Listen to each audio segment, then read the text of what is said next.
پریسا، فرحان اور پوروا تین بہنیں تھیں۔ ان کے ماں باپ احسان اور شگفتہ دونوں ڈاکٹرز تھے۔ ڈاکٹر احسان ایک رات سوئے تو صبح اٹھ نہیں پائے۔ ان کی اچانک موت نے ان کی فیملی کو ہلا کر رکھ دیا تھا۔ پریسا تب ایف ایس سی کی اسٹوڈنٹ تھی، فرحان 10th کی اور چھوٹی پوروا 6th کلاس میں تھی۔ ڈاکٹر شگفتہ نے خود کو بیٹیوں کے لیے بامشکل سنبھالا تھا۔ خاندان میں ان کی بس ایک ہی بہن تھی، شائستہ، اور ایسے موقع پر انہوں نے بہت ساتھ دیا تھا۔ 20 سالہ پریسا BSc کا امتحان دے کر فارغ ہوئی تو ڈاکٹر شگفتہ کی ایک ساتھی ڈاکٹر ماریا کے رشتہ مانگنے پر ان کے بیٹے کے ساتھ شادی کر دی۔ ان کی طبیعت انہیں ڈرانے لگی تھی۔ ڈاکٹر احسان کے بعد ان کی زندگی کی ویرانی نے انہیں بہت ڈرا دیا تھا۔ وہ اپنی بیٹیوں کو زندگی میں ہی اپنے گھروں کا کر دینا چاہتی تھیں۔ وہ بہت خوبصورت تھی اور ان کی بیٹیاں بالکل ان کا پرتو تھیں۔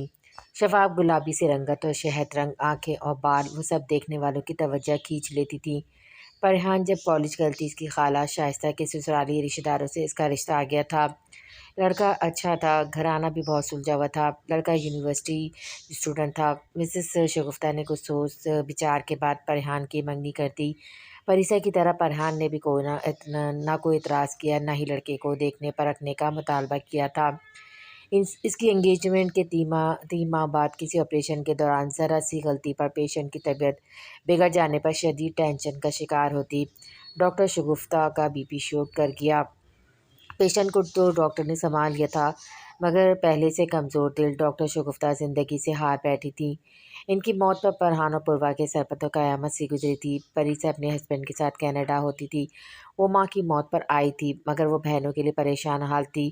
وہ انہیں اپنے ساتھ نہیں رکھ سکتی تھی، نہ ہی اکیلا چھوڑ سکتی تھی۔ مسز شائستہ جو بے اولاد تھی، اپنی خوشی سے ان دونوں کو اپنے گھر لے گئی۔ فرحان اور پوروا کو یہاں پوری توجہ اور پیار ملا تھا۔ آنی تو ہمیشہ سے بہت پیار کرنے والی تھی۔ ان کے خالو وقار صاحب بھی اچھے سے پیش آتے، مگر وہ ان کے زیادہ گھر سے باہر رہنے پر غصہ ہوتے تھے۔ پوروا تو باپ کے بعد ماں کے بھی جانے پر فرحان کی بہت عادی ہو چکی تھی۔ وہ 16 سال کی ہو چکی تھی، مگر بہت خاموش سی رہتی تھی۔ گھر سے زیادہ باہر نہیں جاتی تھی، نہ زیادہ فرینڈز بناتی تھی۔ وہ بس فرحان کے ارد گرد گھومتی تھی، مگر فرحان کی فرینڈز تھی جن کے ساتھ وہ باہر بھی جاتی تھی، ہلا گلا بھی کرتی تھی اور ہر مستی کرتی تھی۔ وہ اب یونیورسٹی اسٹوڈنٹ تھی۔ فی الحال اس نے لمٹس یاد رکھی ہوئی تھی، مگر شائستہ بیگم کو اس کا ہر وقت گھومنا پھرنا ڈراتا تھا اور وہ اس معاملے میں بہت ضدی ثابت ہوئی تھی۔ اس لیے انہوں نے جو ڈرائیور ان بہنوں کے لیے رکھا، وہ خاص طور پہ فرحان کی جاسوسی بھی کرتا اور مسز شائستہ کو سب تفصیل دیتا کہ وہ کب اور کہاں گئی۔ خان حویلی کے مردان خانے میں اس وقت خان یوسف بیٹوں کے ہمراہ بیٹھے تھے۔ دوسرے علاقے کے خان حاکم خٹک ان کے سامنے بیٹھے تھے۔ ہم یہ دشمنی ختم کرنا چاہتے ہیں خان صاحب۔ ہم دونوں جانتے ہیں کہ آپ کے بیٹے کا قتل یعقوب خان نے جان بوجھ کر نہیں کیا تھا۔ لڑائی ہوئی تھی خان صاحب، گولی تو دونوں نے چلائی تھی۔ یعقوب خان کی زندگی تھی، بچ گیا، اور ارباز خان۔ حاکم خان نے بات تو دوری چھوڑ دی، خان یوسف کا اپنے بیٹے کے ذکر پر چہرہ سرخ ہو گیا تھا۔ آج بھی جوان بیٹے کی لاش یاد آتی تو دل کٹ سا جاتا تھا، اور حاکم خان گڑے مردے اکھاڑنے آ گئے تھے۔ میرے ارباز خان نے دل پر گولی نہیں ماری تھی حاکم خان، وہ مارنا نہیں چاہتا تھا۔ تمہارا بیٹا مارنے کے ارادے سے کھڑا تھا وہاں، اب پرانی باتوں کا فائدہ نہیں۔ خان یوسف نے ضبط سے جواب دیا، خون بہا لے لیا، حساب برابر۔ میں چاہتا ہوں اب پرانی دشمنی کو ختم کیا جائے۔ میں اپنی بیٹی اور اس کی اولاد سے ملنا چاہتا ہوں خان صاحب۔ حاکم نے درد بھری بھیگی آنکھوں سے سامنے بیٹھے اپنے جوان نواسوں کو دیکھا، جو ایسے پتھر سے بنے بیٹھے تھے جیسے کوئی رشتہ ہی نہ ہو۔ خان یوسف نے یاور خان اور داور خان کو دیکھا۔ ونی ہوئی عورتیں بھلا کب اپنوں سے ملتی ہیں حاکم خان، اور کیسے کرو گے صلح؟ تمہیں کیا لگا یہاں آ کر یہ تقریر کرو گے اور میں سب بھلا دوں گا، اپنے جوان بیٹی کی موت کو بھلا دوں گا؟ خان یوسف نے تھیکے لہجے میں کہتے ہوئے تمسخر سے حاکم خان اور اس کے ساتھ آئے بیٹے کو دیکھا۔ خان صاحب ہم پھر سے رشتہ داری کر لیتے، میں آپ کے خانزادہ کو۔ ابھی حاکم خان کی بات درمیان میں تھی جب خان یوسف پھر گئے، مجھے کوئی صلح نہیں کرنی، یہاں کوئی نہیں ہے تمہارا۔ میرے خانزادہ کا نام بھی مت لینا، اس کا رشتہ ہو چکا ہے، اور نہ بھی ہوتا تو تمہارے ساتھ کبھی نہ کرتا۔ ان کو باہر کا راستہ دکھا دو یاور خان۔ خان یوسف کی دھاڑتی آواز میں مردان خانے میں اپنے کمرے سے نکلتے خانزادہ نے حیرت سے اپنے آقا جان کی غزیلی آواز سنی تھی۔ آگے بڑھ کر دیکھا تو حاکم خان اور ان کے بیٹے ایوب خان سر جھکائے ڈھلکے ہوئے شانے لیے باہر کی جانب جا رہے تھے۔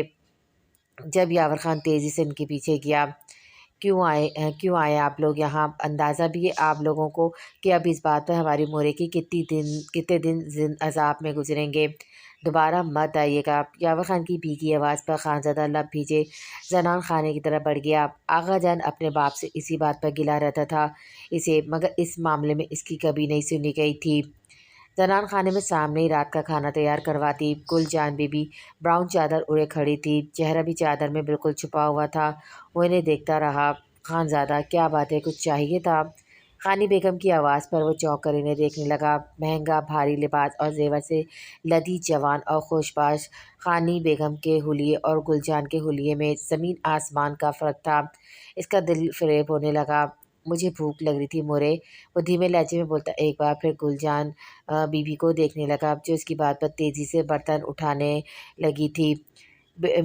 منے خانزادہ کو کھانا دے دو، میں ذرا لڑکیوں کو دیکھ آؤں، پچھلے باغ کی طرف گئی تھی۔ خانی بیگم نے کچن کی طرف منہ کر کے آواز لگائی اور اسے کہہ کر باہر نکلی۔ وہ بس گل جان کو دیکھ رہا تھا جو اس کے لیے کھانا ڈال کر اب لا رہی تھی۔ سالن میں قیمہ اور کوفتے، گرم نرم گول روٹی اور ساتھ سلاد، سب کچھ ٹرے میں رکھا ہوا تھا۔ اپنے لاڈلے کی پسند کا کھانا بناتی رہتی ہیں مورے، کبھی ہم قریبوں کو بھی پوچھ لیا کریں۔ دعوت اسی وقت آیا تھا۔ ٹرے میں سجے سالن دیکھ کر منہ بنایا۔ دونوں ہی خانزادہ کی پسند کے تھے۔ یہ چھوٹا ہے، اس کا حق زیادہ ہے، گل جان مسکرا کر خانزادہ کے بال سنوارتی محبت سے بولی۔ وہاں آئے خان حاضر تن فن کرتے کمرے کی طرف چلے گئے۔ گل جان کا ہاتھ کپ کپایا تھا۔ آپ پر سب سے زیادہ میرا حق میرے مورے گل، ان سب کو جلنے دے، مجھے آپ کے ہاتھ کا کھانا بہت پسند ہے۔ خانزادہ نے ان کا لرزتا ہاتھ تھام کر محبت سے چومتے ہوئے کہا تو ان کی آنکھیں نم ہو گئیں۔ داور نے چھوٹے بھائی کو مسکراتے ہوئے دیکھا۔ وہ واحد تھا جو گل جان کو ان کا حق دلانے کی کوشش کرتا تھا، چاہے ناکام رہتا تھا مگر گل جان کو خوش کرنے کی پوری کوشش کرتا تھا۔ لڑکیاں باغ سے لوٹ آئی تھیں۔ سامنے خانزادہ اور داور کو دیکھ کر جلدی سے چادروں کو درست کیا۔ سلام لالا، آج تو آپ بھی گھر نظر آ رہے ہیں۔ اس کی چھوٹی بہن پلوشیں اس کے پاس آ کر بیٹھی۔ چچا کی بیٹیاں وہاں سے کمروں میں چلی گئیں۔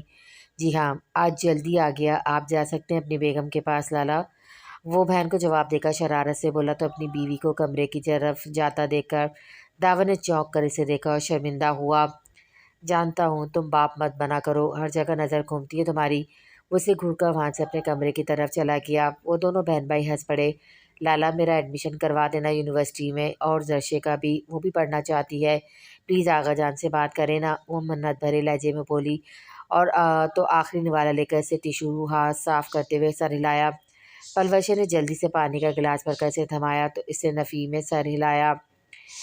کھانا کھانے کے فوراً بعد پانی نہیں پیتے، میں کروں گا آغا جان سے بات، اب مجھے اچھی سی چائے بنا کر پلاؤ اور خود مت بنانا، زرشے کو کہنا تم بہت بڑی بوری چائے بناتی ہو۔ اس کے خالی ہو چکے برتن ملازمہ نے آ کر اٹھا لیے، مگر کھانا پینا وہ ملازموں کے ہاتھ کا پسند نہیں کرتا تھا۔ پلوشے کی ویسے بھی کام کرنے سے جان جاتی تھی، خوشی سے سر ہلا کر بھاگی۔ زرشے تو سب کام چھوڑ کر بھی خانزادہ کے لیے چائے بناتی تھی اور جانے کتنی لگن سے بناتی تھی کہ وہ بھی بس اسی کے ہاتھ کی چائے مانگتا تھا۔ خان ناظر اپنی اس بیوی سے کہہ دو اپنے گھر والوں کو آ کر وہ پیغام بھجوا رہی ہے، صلح کے لیے تو بھول جائے کہ وہ اپنی خوشی سے ونی کی ہوئی بیٹی سے دوبارہ مل سکیں گے۔ سردار خان یوسف ابھی مرا نہیں کہ سب منمانیاں کرنے لگے ہیں۔ اگر جان زنان خانے پیچھے پہنچے دھاڑے، ان کی تیز آواز پر کچن میں کھڑی گل جان آج جوان بیٹوں کی ماں ہو کر بھی لرز کے رہ گئی تھی۔ سب وہاں جمع ہونے لگے۔ خان ناظر نے بھی ایک متفر نگاہ گل جان پر ڈالی تھی۔ آغا جان صبر کرے، گل بھابھی کیوں بھجوائیں گی پیغام، وہ خود آئے ہوں گے۔ خان زوار نے آگے ہو کر باپ کو غصہ کرنے سے روکنا چاہا۔ تم چپ رہو خان زوار، تمہیں اپنے معصوم بھائی کے قتل کا کبھی دکھ ہوا ہی نہیں تھا، تم نے تو وینی لینے سے بھی صاف انکار کر دیا تھا۔ مجھے صبر کے سبق مت پڑھاؤ، حاکم خان کے بیٹے نے ایک نہیں 2 قتل کیے تھے، اپنی ماں کی موت بھول گئے ہو کیا، جو جوان بیٹے کی لاش دیکھتے ہی مر گئی تھی۔ خان یوسف کی آواز پوری طرح کانپنے لگی۔ خانزادہ جو غصے سے انہیں ٹوکنا چاہ رہا تھا، ان کی زرد پڑتی رنگت دیکھ کر بوکھلا گیا، تیزی سے آگے بڑھ کر انہیں سنبھالنے لگا۔ خان زوار بھی آگے بڑھے۔ وہ لوگ قاتل ہیں میرے بیٹے کے، خان بیگم کے، میں کیسے معاف کر دوں گا۔ آغا جان صوفے پہ خانزادہ کے سہارے بیٹھتے اسے تھام کر رو پڑے۔ خان حاضر گل جان پر چیخ رہے تھے۔ خان آور تو نانا کے جانے کے بعد ہی حویلی سے نکل گیا تھا۔ داور بے بسی سے باپ کا رویہ دیکھ رہا تھا، جبکہ خانی بیگم اور زوار کی بیگم ثنا خاموشی تماشائی بنی ہوئی تھی۔ لڑکیاں کمروں میں دبک گئی۔ خانزادہ اپنے دادا کو سینے سے لگائے بے چارگی سے چپ کر آ رہا تھا۔ ہر بار ایسا کچھ ہو جاتا تھا، وہ باپ کو روک سکتا تھا نہ دادا کو، اور گل جان وینی ہونے کی وجہ سے بنا قصور کے سزا کی حقدار ٹھہرتی۔ میں نہیں کر سکتی، فضول ڈیئر اتنا ایٹیٹیوڈ دکھا رہا تھا، وہ روٹ ہو رہا تھا۔ پریحان اگلے ہی دن انہیں صاف انکار کر گئی۔ وہ تینوں سر پکڑ کر بیٹھ گئی تھی۔ تو تم کیا سمجھی؟ لڑکی کی آواز سنتے فلیٹ ہو جائے گا؟ بھائی اچھا خاصا لڑکا ہے، نخرہ تو کرے گا، اگر اتنا ایزی ہوتا تو ہم ڈیئر کیوں دیتے تمہیں؟ ریما نے اسی کم عقلی پر اسے سمجھایا۔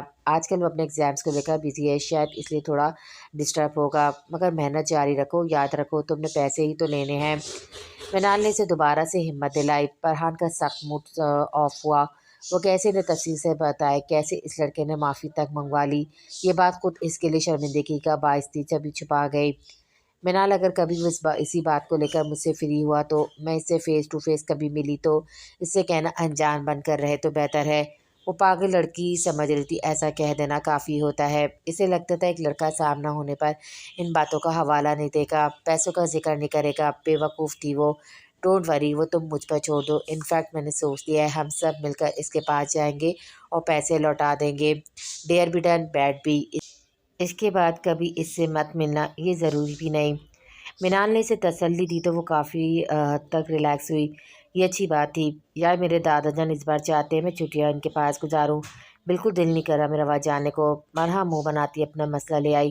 سب اس کی طرف متوجہ ہوئی۔ فرحان نے کچھ سوچ کر میسج لکھا، کل کے لیے سوری، اس سے پہلے ہمارے ٹکراؤ کے لیے بھی سوری، میرے کانٹیکٹ کرنے کے لیے بھی sorry, sorry for every thing. Message send کر کے منہ بگاڑا۔ لو اب اس سے اتنی ساری سوری کی بریانی بنا کر ٹھوس لو، چین سکون مل جائے گا اب تو لوفر انسان۔